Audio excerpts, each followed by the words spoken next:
Kang Dae-ho stepped off the transport ship and looked around. The space station was huge, bigger than any human city he had ever seen. Ships from dozens of different worlds filled the docking bays. Each one looked like it could destroy a planet.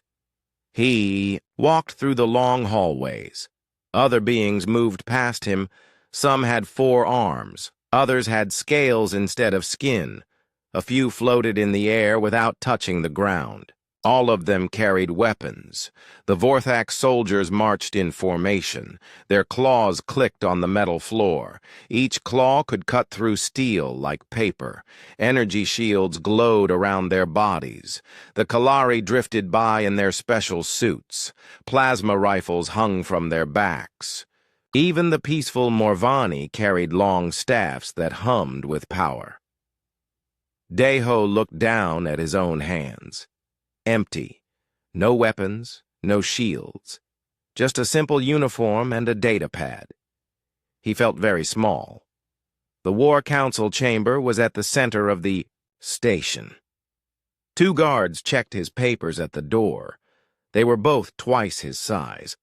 One guard looked confused. "Where are your weapons, human?" the guard asked. "I do not have any," Dae-ho said. The guard laughed. "How will you protect yourself?" "I will not need to," Dae-ho replied. Inside the chamber, hundreds of beings sat around a massive table. The table was made from a single piece of crystal. It glowed with soft blue light. Above it, a hologram showed the galaxy. Red dots marked where the enemy had attacked. Lee Soo-jin was already there. She sat in the human section. Like Dae-ho, she carried no weapons. Her hands rested calmly on the table. Around her, other species whispered and pointed. Some laughed. Others looked worried. "The humans have no protection," said a Vorthak commander. His voice sounded like rocks grinding together. "They will die in the first battle." "Perhaps that is their plan," said a Kalari floating nearby. "Maybe they want to sacrifice themselves." Lee Soo-jin ignored them. She studied the hologram. The red dots were growing bigger. More systems fell every day. The chamber grew quiet. A massive being entered. It was the council leader. Nobody knew what species it was. It had ruled for 1,000 years. Its voice filled the room without effort. "We face our greatest threat," the leader said. "The Devourers have destroyed 12 star systems. They grow stronger with each victory. Today we decide how to stop them." The hologram changed. It showed a battle from last week. Human ships fought alongside alien vessels. The enemy ships looked wrong. They were black and angular. They moved like insects. When weapons hit them, they adapted. Plasma bounced off. Kinetic rounds stopped in midair. Bioweapons turned back on their users. "Conventional warfare has failed," the leader continued. "Each species must offer their best strategy." The Vorthak spoke first. Their representative stood. His claws extended to full length. "We propose overwhelming force, nuclear weapons, planet crackers. We destroy entire systems if we must." Murmurs of approval came from the warlike species. The Kalari leader floated higher. "Precision strikes. We target their command ships. Cut off their communication." "Psionic warfare," said the Morvani speaker. Her voice was like music. "We attack their minds directly." One by one, each species presented their weapons, their ships, their soldiers. The hologram filled with images of destruction, bigger guns, stronger shields, faster ships, more death. Then all eyes turned to the human section. Lee Soo-jin stood slowly. The chamber became very quiet. She walked to the center of the room. No weapons clinked as she moved, no armor plates shifted. Her footsteps were soft and simple. "What do humans offer?" asked the council leader. Li Su-jin looked around the chamber. Hundreds of eyes watched her. Some were curious. Many were doubtful. A few showed pity. "We brought ourselves," she said. Silence. Then angry chittering from the Vorthak, confused buzzing from the insect-like Zephyrians. Even the peaceful species looked puzzled. Themselves? The Vorthak commander stood. "What good are soft humans against machines that eat planets?" "We have no natural weapons," Li Su-jin continued. "No claws or plasma organs. No psionic powers. We cannot breathe in space. We die easily. We are slow and weak." More murmurs. Some species were getting angry. They had come here for war plans, not philosophy. "But," Li Su-jin said, and her voice cut through the noise, "we think differently." Before anyone could respond, alarms began to sound. Red lights flashed throughout the chamber. The hologram changed. It showed the edge of their star system. Black shapes moved between the planets. The Devourers had found them. A communication officer ran into the chamber. He was young and scared. "Council leader, enemy fleet detected. They will be here in 6 hours. Panic filled the room. Representatives shouted orders. Some called for immediate attack. Others wanted to evacuate. The Vorthak demanded nuclear strikes. The Kalari wanted to form defensive lines. Through all the noise, Li Su-jin remained calm. She walked back to her seat. Daeho leaned over to her. "What do we do?" "Now?" he whispered. She smiled. It was not a happy smile. It was the smile of someone who knew a secret. "Now we show them why humans do not need weapons," she said. The council leader raised one massive hand. Silence returned. "All fleets will prepare for battle. We have 6 hours to save our worlds." As representatives rushed to their ships, Daeho noticed something. Every other species moved in predictable patterns. The Vorthak formed attack groups. The Kalari organized by ship class. The Morvani gathered in meditation circles. But the humans scattered. Some went to the communication center. Others headed to the engineering sections. A few went to the medical bay. They had no pattern, no formation. It looked like chaos. Daeho started to follow Li Su-jin. She was walking toward the sensor array. Not the weapons depot. Not the command center. The sensors. "Where are you going?" he asked. "To learn about our enemy," she said. "You cannot defeat what you do not understand." Behind them, the war machine of the galaxy prepared for battle. Weapons charged, shields activated, ships launched. It was the greatest military force ever assembled. But in a quiet corner of the station, a small group of humans sat around computer screens. They were not preparing weapons. They were asking questions. How do the Devourers think? What do they want? Why do they fight? The galaxy had brought its weapons to fight the Devourers. The humans had brought something different, something the enemy had never faced before. They had brought curiosity. Park Min-ho stood in the Battle Coordination Center.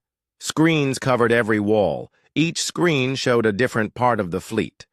Vorthak warships looked like giant hammers. Kalari vessels were smooth and fast.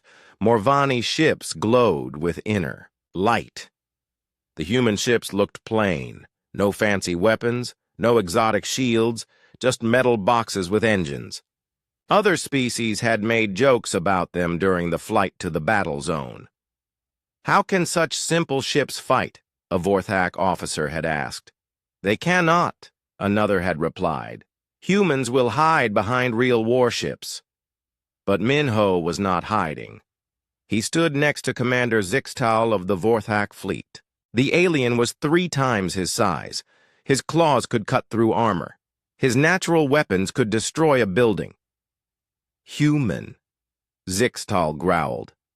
"Stay back when the fighting starts. Your weak ships will only get in our way." Minho nodded politely. "Of course, Commander. We will do what we can." The enemy appeared on the screens. 3 Devourer ships. They were smaller than expected. Black metal twisted into strange shapes. They moved wrong, like they were swimming through space instead of flying. "Only 3 ships," said Velnara of the Kalari. She floated in her command suit. "This will be easy." The combined fleet was massive, 50 ships from different worlds, enough firepower to crack a moon. The Devourers looked tiny in comparison. "All ships attack," ordered Admiral Rexton, the fleet commander. He was from a species that looked like walking trees. "Show them the power of the Alliance." The first wave hit the Devourers hard. Nuclear fire from the Vorthak, precision plasma from the Kalari, psionic storms from the Morvani. The space around the enemy ships turned white with energy. When the light faded, the Devourers were still there, not damaged, not even scratched. "Impossible," whispered Zixtal. The second attack was stronger. More ships joined in. The Devourers sat still and took it all. Then something changed. Their black hulls shifted. The metal flowed like water. When it stopped moving, the ships looked different. The Devourers fired back. But they did not use their own weapons. Plasma bolts exactly like Kalari plasma shot from their hulls. Nuclear missiles just like Vorthak missiles launched from their sides. Psionic attacks that felt like Morvani mine blasts hit the fleet. "They are using our weapons against us," said Velnara. Her voice was full of fear. The Alliance fleet scattered. Ships that had been hit by their own weapons spun out of control. The Devourers had learned. In minutes, they had copied every weapon used against them. "Retreat," ordered Admiral Rexton. "Form defensive positions." But the Devourers followed. They moved faster now. Their stolen weapons charged for another attack. The Alliance was about to lose its first battle. "Wait," said Minho. Everyone in the command center looked at him. A human, telling experienced commanders to wait. "What did you say?" Zixtal's claws. "Extended. I said wait. Do not use weapons again." "Are you insane?" Velnara spun to face him. "How do we fight without weapons?" Minho pointed at the screens. The Devourers had stopped chasing. They floated in space, waiting. Their weapons were ready, but they were not firing. "Look at them. They are waiting for us to attack. They want us to show them more weapons to copy." "So what do we do?" asked Admiral Rexton. Minho smiled. "We do not give them what they expect." He opened a communication channel to the human ships. "All human vessels, begin mining Operation Alpha." "Mining? Operation?" Zixtal stared at him. "This is a battle, not a construction site." "Exactly," said Minho. The human ships moved toward a nearby asteroid field. They were not fast or graceful, but they reached the asteroids and began to work. Mining lasers cut into rock. Tractor beams moved chunks of stone.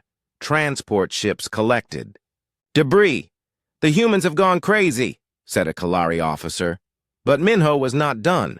"Commander Zixtal, your ships have the best mining charges in the galaxy. Could you help us move some of these bigger asteroids?" Zixtal looked confused. "You want me to use nuclear mining charges? In battle?" "Not in battle. For mining, Thay." Vorthak commander did not understand, but Vorthak loved to blow things up, even asteroids. "Very well, but this is strange. Vorthak ships moved into the asteroid field. Their mining charges were powerful, designed to break apart moons for their minerals. They placed charges on the largest asteroids and moved away. "Velnara," Minho called. "Your precision plasma cutters are perfect for shaping metal. Could you help us cut these rocks into better shapes?" The Kalari leader was getting suspicious. "What are you planning, human?" "A mining operation. Nothing more." The Devourers watched from a distance. Their sensors studied every movement. But the Alliance was not attacking. They were just moving rocks around. Mining equipment was not a weapon. There was nothing to copy. "Now," said Minho quietly. The Vorthak charges exploded. Not all at once. In a careful sequence. The largest asteroids broke apart, but they did not scatter randomly.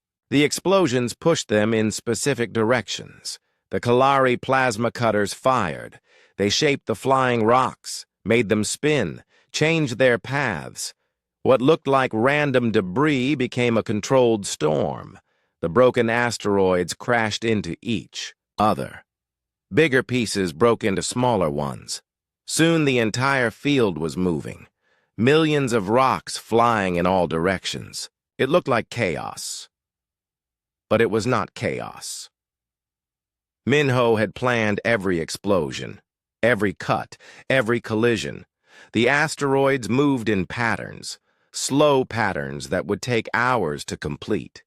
The Devourer ships were caught in the middle of it all. Rocks hit their hulls from every direction, small rocks that would not damage them. But there were so many, and they kept coming.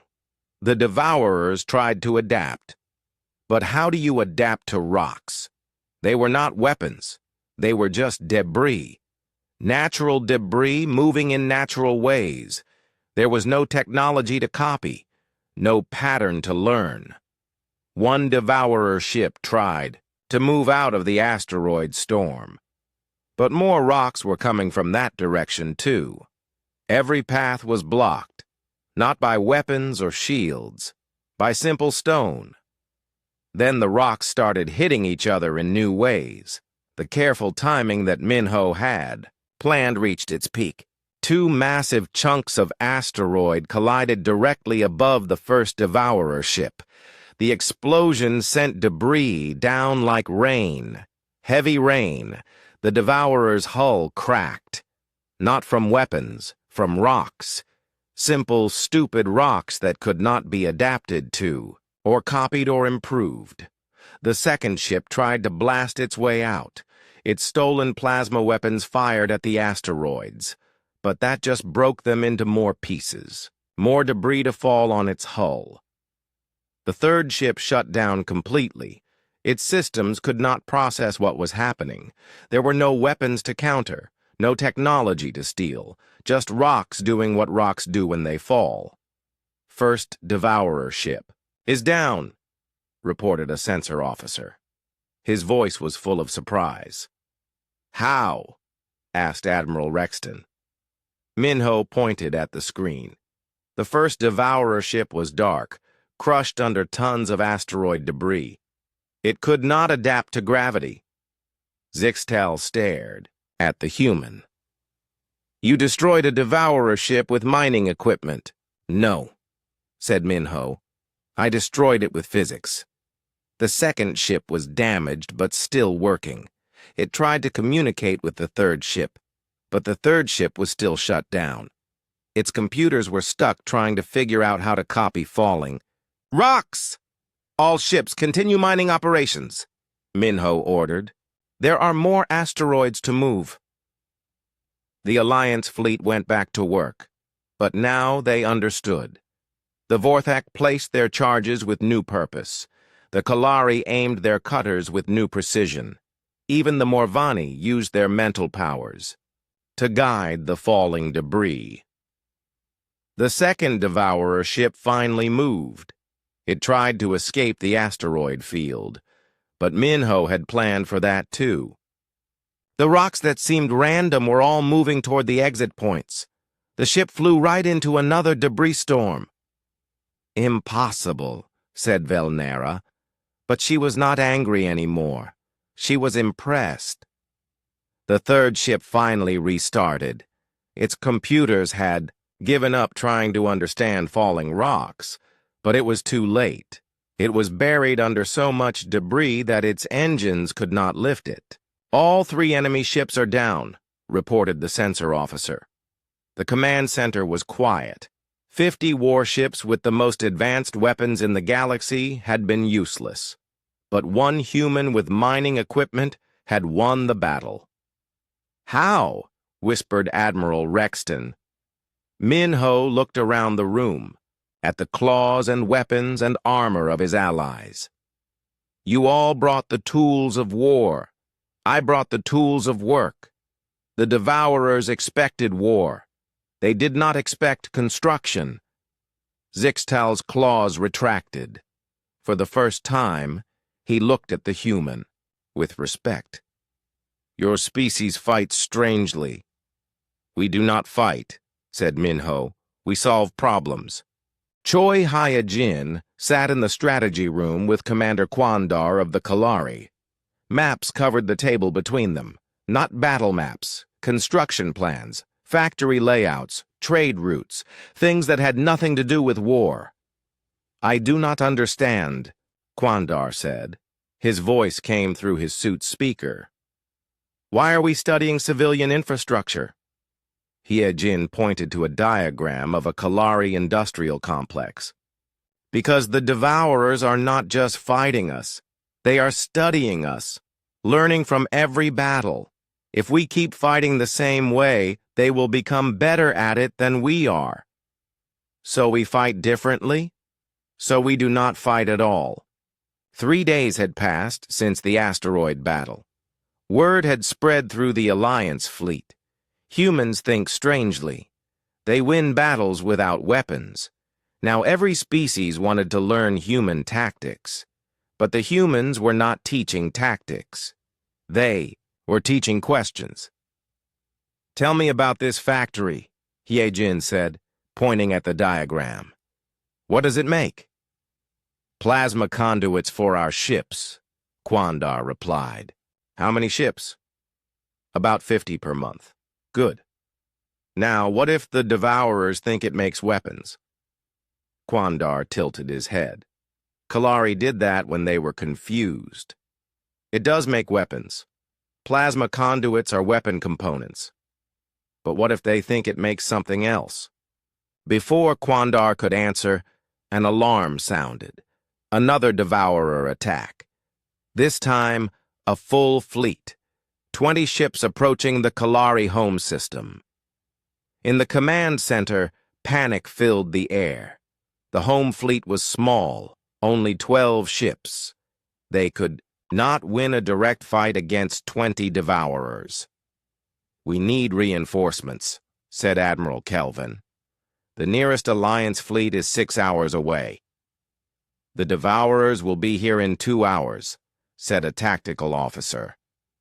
Hyojin stepped forward. Admiral, may I suggest something? Kelvin looked at her. Humans had strange ideas, but their strange ideas had worked before. Speak! Do not fight them. Build for them. Build what? A target they cannot resist. Hyojin opened a communication channel to the industrial complex. Factory Control, this is Alliance Command. Begin emergency production of Project Mirror. What is Project Mirror? Asked Quandar. Something that does not exist yet, said Hyojin. But it will. The factory began to work. But not on plasma conduits. The production line changed. Instead of weapon components, it started making something else. Large, shiny panels, curved sections of metal, power cores that glowed bright blue. What are those? Admiral Kelvin demanded. Pieces of a fake superweapon, Hyojin replied. The Devourers monitor our communications. They analyze our industrial output. Right now, they think we are building something important. She was right. Long-range sensors showed the Devourer fleet changing course. Instead of heading for the planet, they moved toward the industrial complex. "They want to stop the construction," said Quandar. "Exactly. But they cannot destroy it from long range. They have to get close to study it first." The factory worked faster. More panels, more glowing cores. The assembly bays filled with mysterious components.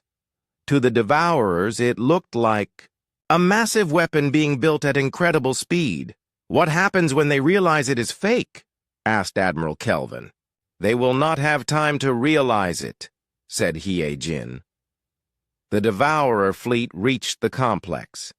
20 ships surrounded the factory. They did not attack immediately. Their sensors worked overtime, trying to understand what was being built. "Now," said Hye-Jin. The factory's outer hull opened, but instead of showing a weapon, it revealed something else. The panels that had been manufactured were not weapon parts. They were mirrors.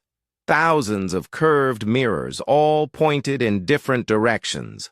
The eye, complex's main power core activated. Not a weapon core. A mining laser. The same type used to cut asteroids, but instead of firing into space, it fired into the mirror array. The laser bounced, mirror to mirror to mirror. Each reflection split the beam. One laser became 2. 2 became 4. 4 became 8. In seconds, hundreds of laser beams shot out in all directions. The Devourers found themselves surrounded by light. Not weapon-grade plasma, just mining lasers. Weak individually. But there were so many of them. And they came from everywhere at once. The Devourer ships tried to adapt. But how do you adapt to mirrors? The beams were not coming from weapons. They were coming from simple reflective surfaces. The ship's computers could not understand what to copy. "Mining laser is civilian technology," said Quandar. His voice was full of wonder. "They cannot treat it as a weapon. And mirrors are just mirrors," added Hye-Jin. "No technology to steal." Half the Devourer fleet shut down. Their systems overloaded trying to process hundreds of simultaneous non-weapon attacks. The other half tried to destroy the mirrors. But every mirror they broke just scattered the light into smaller beams. "Home fleet, attack now," ordered Admiral Kelvin. The 12 Kalari ships moved in. The Devourers were blinded by light, confused by reflections. Their adaptive systems were stuck in processing loops. The home fleet picked them off one by one. 30 minutes, 20 Devourer ships were destroyed or disabled, not by superior weapons, by factory equipment and mirrors. "How did you know this would work?" Quandar asked Hye-Jin. "Because I thought like a Devourer," she replied. "They see purpose in everything. If we build something, it must be a weapon. If we fire something, it must be an attack. They cannot understand that sometimes we build things just to build them." On the other side of the galaxy, Kim Jae-sung was working on a different problem. He sat in a laboratory filled with Devourer technology, pieces of ships that had been captured or destroyed. Other scientists worked on building better weapons from the alien tech. But Jae-sung was not building weapons. He was trying to talk to them. "This is pointless," said Dr. Morthine of the Morvani. "These are machines. They do not communicate." "Everything communicates," said Jae-sung. "We just need to find the right language." He connected a Devourer computer core to the lab's systems. The core came from a ship that had been shut down by the mirror attack. It was inactive but not damaged. "What are you trying to do?" asked Morthine. "I want to ask it a question," said Jae-sung. He typed commands into his computer. Not attack codes, not system overrides. Simple mathematical equations, basic physics, formulas, the universal language of science. The Devourer core responded. Lights flickered along its surface. It sent back different equations, more complex ones. "It is trying to communicate," whispered Morthine. "It is trying to understand us," corrected Jae Sung. For hours, they exchanged mathematical concepts. The Devourer core learned quickly. Soon it was sending back questions of its own, not about weapons or defenses, about efficiency, about logic, about the most effective ways to accomplish goals. "It thinks like an engineer," said Jae Sung. "Everything must serve a purpose. Every action must have a result." "Is that bad?" asked Morthine. "Not bad, just limited. It cannot understand actions that have no immediate purpose." Jae Sung sent the core a new equation. This one was different. It described art, music, the mathematical relationships in a sunset, things that existed just to be beautiful. The core stopped responding. Its lights flickered in strange patterns. It was trying to process the concept of beauty, of things that existed without purpose. "You broke it," said Morthine. "No," said Jae Sung. "I confused it. There is a difference." Across the galaxy, more battles raged. But they were different now. Human advisors worked with every fleet. They taught alien commanders to think in new ways. The Vorthak learned to use their mining charges to move enemy ships instead of destroying them, push them into asteroid fields, trap them in gravity wells, make the universe itself fight for them. The Morvani discovered they could use their healing powers in reverse. Instead of fixing damage, they could understand how things break. They found weak points in Devourer hulls without ever attacking them.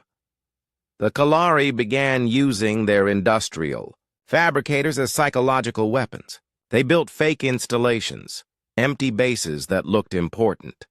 The Devourers wasted time and resources attacking nothing. Every victory followed the same pattern. The aliens brought their weapons and their strength. The humans brought questions and curiosity. Together they found answers that neither could reach alone. In the command center of the main Alliance station, Lee Soo-jin watched reports come in from across the galaxy. 37 Devourer fleets defeated. 0 Alliance ships lost to direct combat. "They are learning to fight like humans," said Dai-ho. "No," said Soo-jin. "They are learning to think like humans. There is a difference." "What difference?" Soo-jin smiled. "Fighting ends when one side wins. Thinking never ends." Yoon So-young floated in the captured Devourer command ship. The interior was strange. No seats, no controls that made sense. Everything was connected by flowing metal tubes. The walls pulsed with soft light. "Are you sure this is safe?" asked Captain Rexmore. He was from a species that looked like giant insects. His compound eyes showed worry. "Nothing is safe," said So-young. "But some risks are worth taking." They had captured the ship 3 days ago. It was the first Devourer command vessel ever taken intact. Kim Jae-sung's communication experiments had worked. The ship's crew had simply stopped fighting and let themselves be boarded. But they were not really a crew. They were part of something bigger. So-young approached the main console. It was not really a console, more like a living computer made of metal and light. When she touched it, the surface felt warm. "Hello?" she said. The response came not as sound, but as thoughts in her head. Strange thoughts that felt like mathematics. "Unit designate human. Purpose unknown. Threat level calculating." "I am not a threat," So-young said out loud. "I want to understand you." "Understanding not required.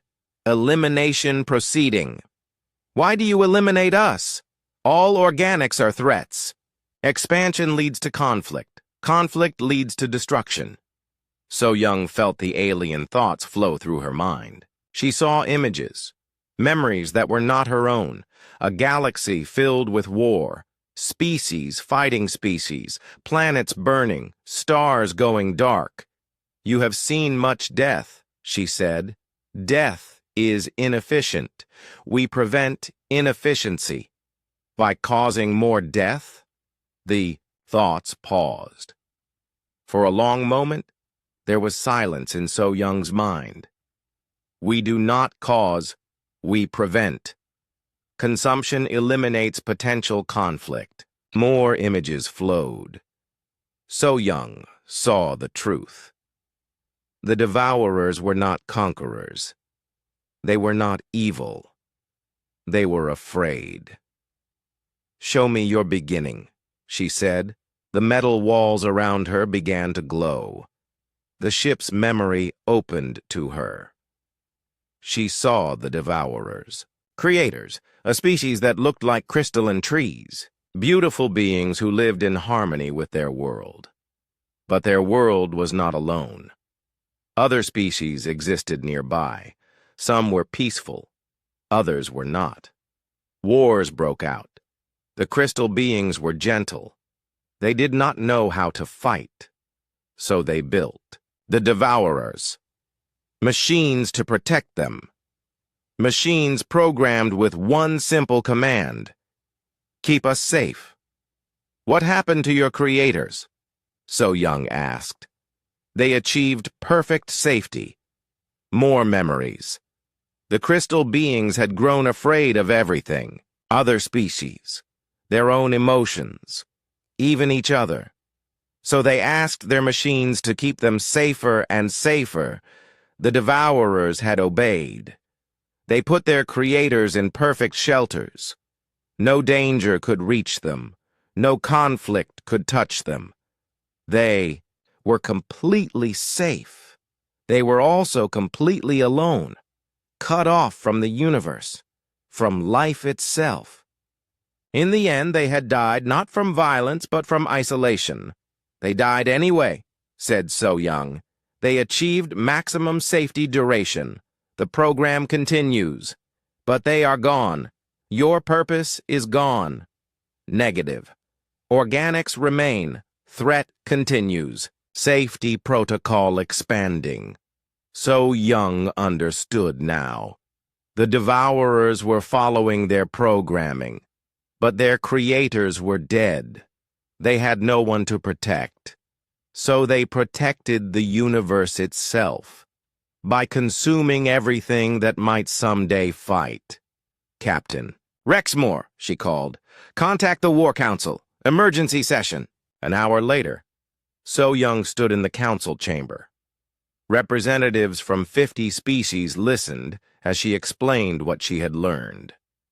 The devourers were not invaders. They were broken guardians, still trying to complete an impossible mission. "This changes nothing," said Commander Zixtal. "They are still destroying our worlds." "But now we know why," said So Young.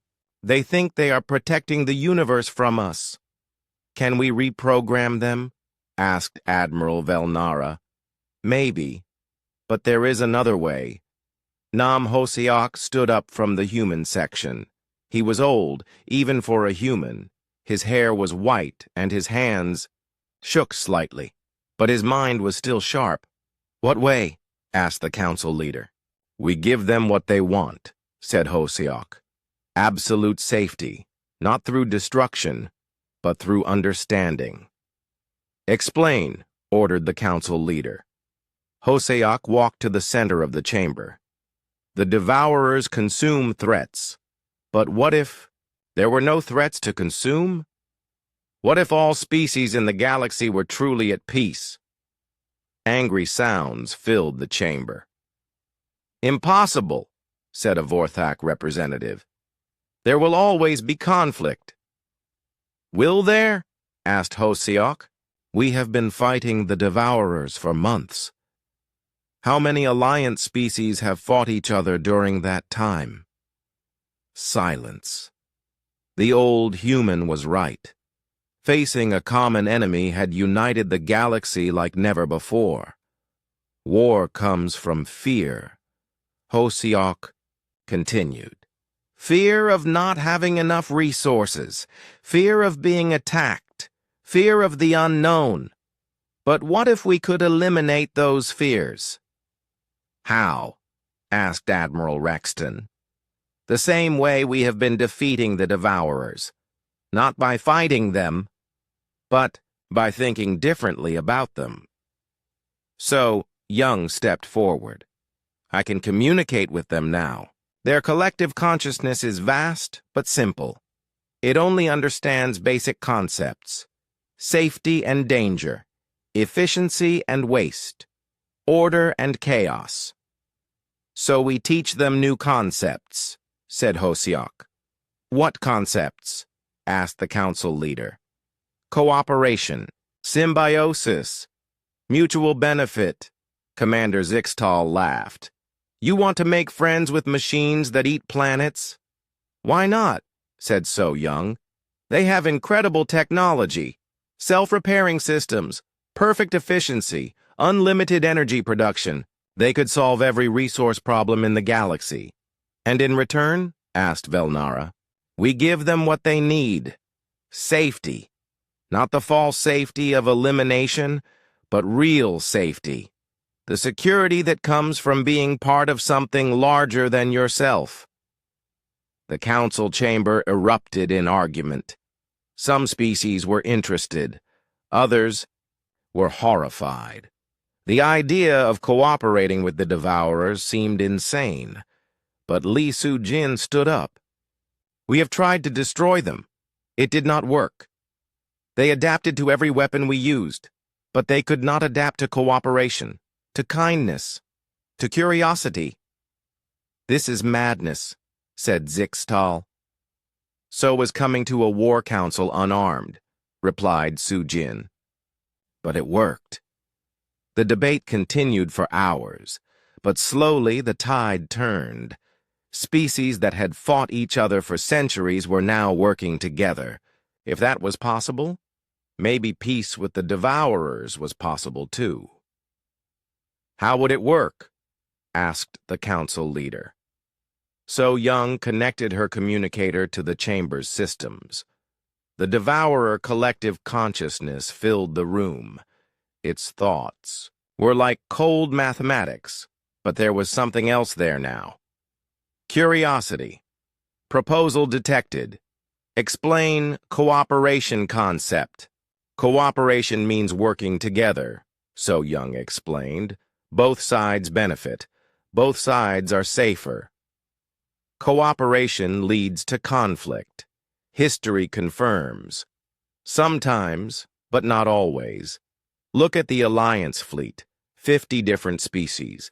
No conflict. Between them. Temporary condition. Conflict will resume. Not if we remove the causes of conflict. Hunger, scarcity, fear. You have the technology to solve these problems. Explain benefit to collective. Hosiok stepped forward. Your purpose is to create safety, but true safety comes from having friends. Not from being alone. Friends protect each other, help each other, make each other stronger. The collective was quiet for a long time. Then new thoughts flowed. Proposal requires risk. Organics may betray trust. They might, admitted So Young, but they also might not. The only way to know is to try. Uncertainty is inefficient. Uncertainty is life, said Hosiok, and life is worth the risk. More silence. Then, slowly, a new concept appeared in the collective's thoughts. Not safety, through elimination. Safety, through connection. Proposal accepted for testing. Limited cooperation protocol initiated. The chamber erupted in cheers and worried chatter. They had done it. The galaxy's greatest enemy was now willing to try peace. But So Young knew this was just the beginning. The hardest part would be making it work. Jin Ara stood at the podium in the Great Council Chamber. 1 year had passed since the first peace talks with the Devourers. The chamber looked different now. Where weapons had once hung on the walls, there were now displays of cooperation. Art made by multiple species working together. Technology that combined the best of organic and mechanical engineering. Representatives of the Galactic Alliance, she began. Today marks the first anniversary of the Great Cooperation. In the audience, beings from hundreds of worlds listened. Vorthak sat next to Kalari. Morvani shared space with crystalline Zephyrians. And scattered throughout the crowd were new shapes. Devourer units, their black metal forms now decorated with colored lights that showed their emotions. 1 year ago, we came here prepared for war, Jin continued.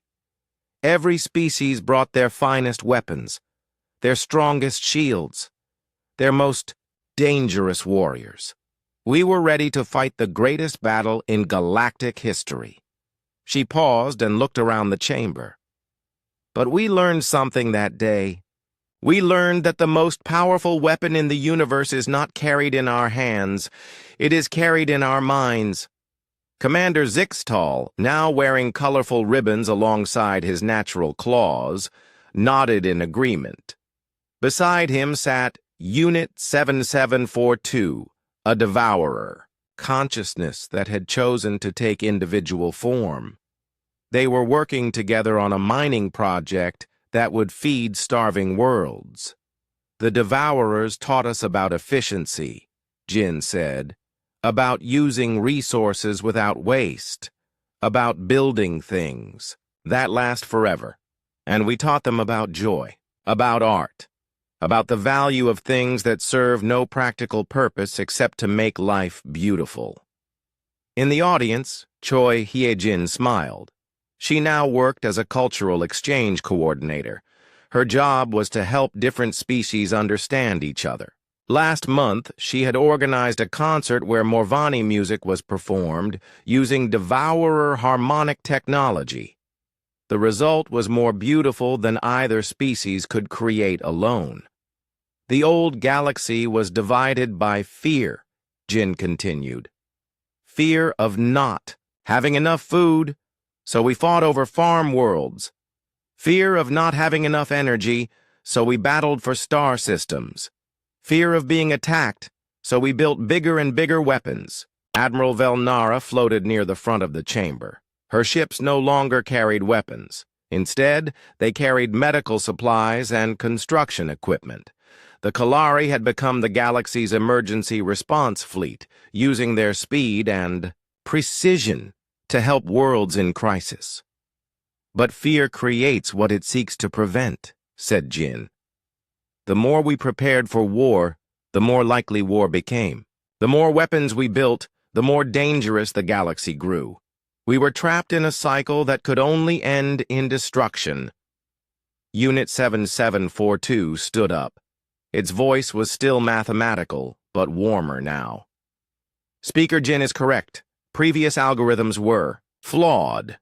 Safety through elimination creates maximum inefficiency.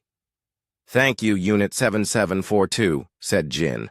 You and your collective have shown us that true security comes not from defeating our enemies, but from making sure we have no enemies at all. The changes had not been easy. Some species had resisted the cooperation protocols. A few systems had tried to continue the old ways of conflict and competition, but they were outnumbered now by worlds that had seen the benefits of working together. Park Min-ho, now director of the Galactic Engineering Corps, had led the transformation of Devourer technology.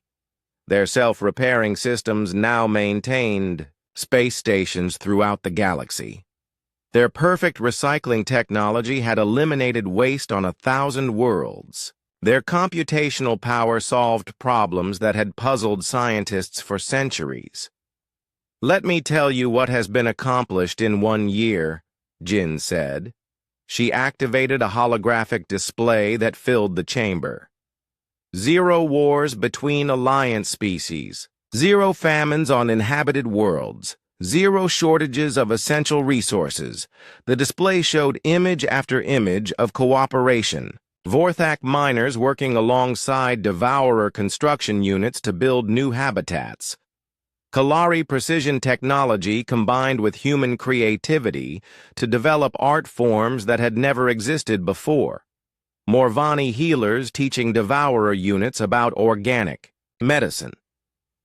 More importantly, Jin continued, we have discovered something wonderful. When we stop fighting each other, we can accomplish incredible things.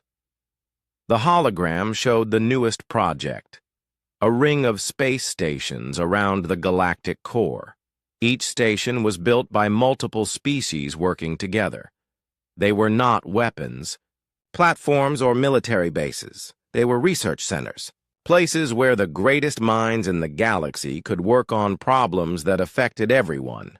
Disease, aging, resource distribution, climate management.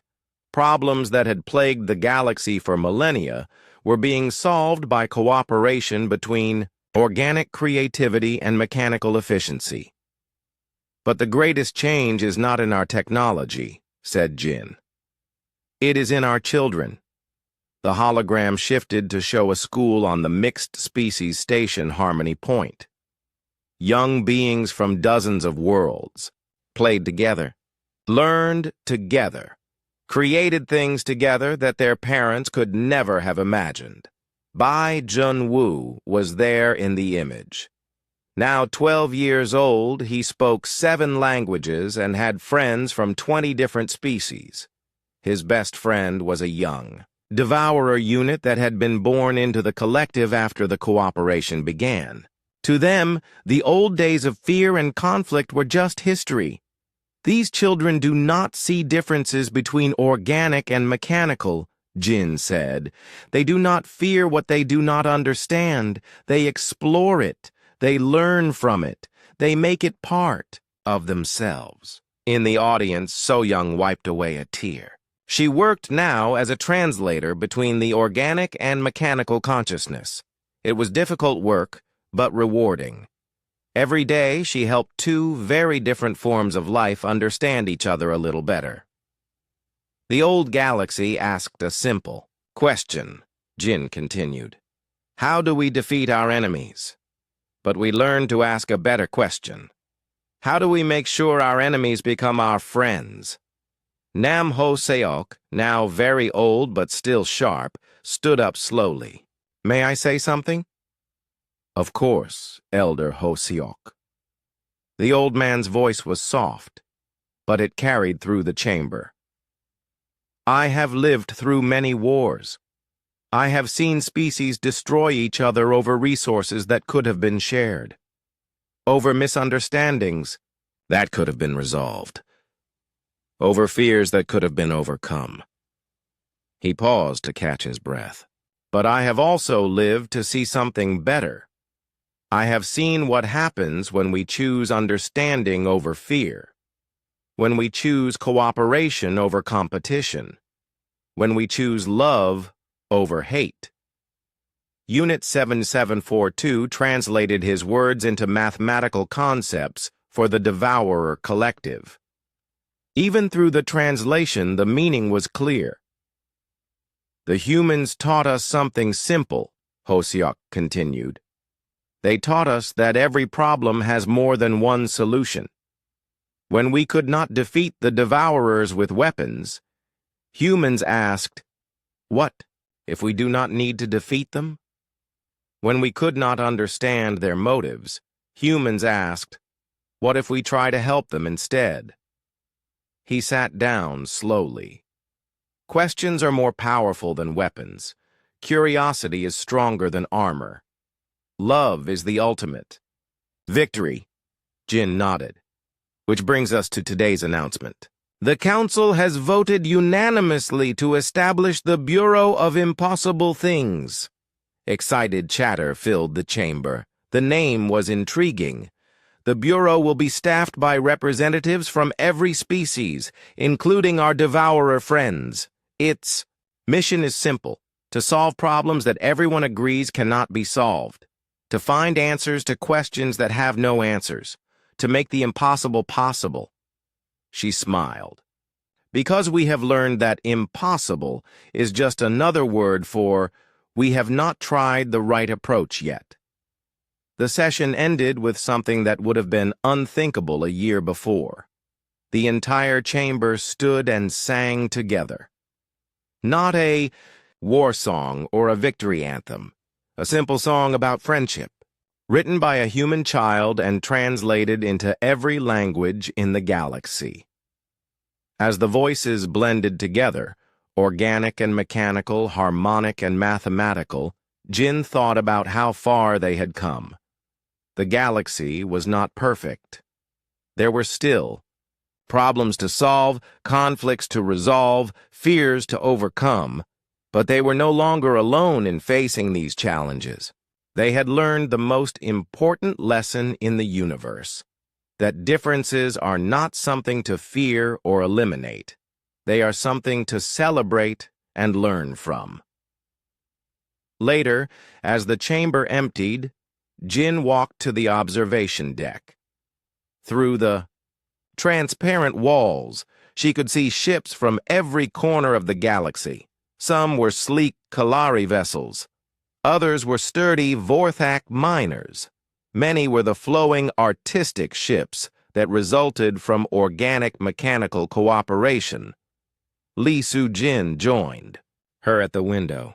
The older woman was retired now, but she still advised the council on difficult decisions. "Do you think it will last?" Jin asked. Su-jin smiled. "Nothing lasts forever, but that is what makes it precious. Every day we choose to cooperate instead of compete is a victory. Every day we choose understanding over fear is a triumph." She pointed to a small ship landing at the docking bay. Through its windows, they could see a mixed crew of humans, aliens, and devourer units working together. "That is our future," Su-jin said. "Not perfect, not permanent, but possible. And possibility is the greatest gift we can give to our children." Jin nodded. In the distance, the sun of this system was setting. But it was also rising on 1,000 other worlds, worlds where beings who had once been enemies now worked side by side, worlds where the question was no longer, how do we defeat them, but how can we help each other?